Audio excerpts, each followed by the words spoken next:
Mao ni ako napitas tanan guys. Oh, to pay daghan gyud guys. Wa na ko mabanin. Tulo ka balde, duha ka balde o kimabaw. Kung mapitas pa to dito, may isa ka balde pa.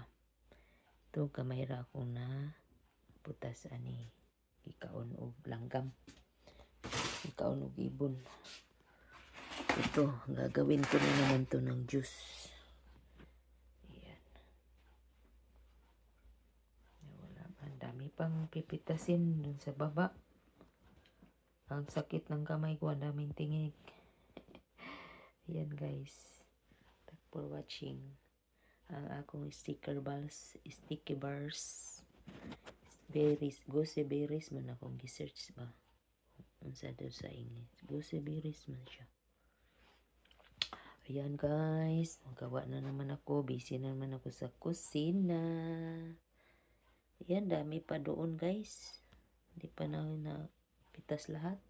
Pagod, sakit sa kamay. Sakit yung kamay ko, ang daming tinik. Hi guys, thanks for watching.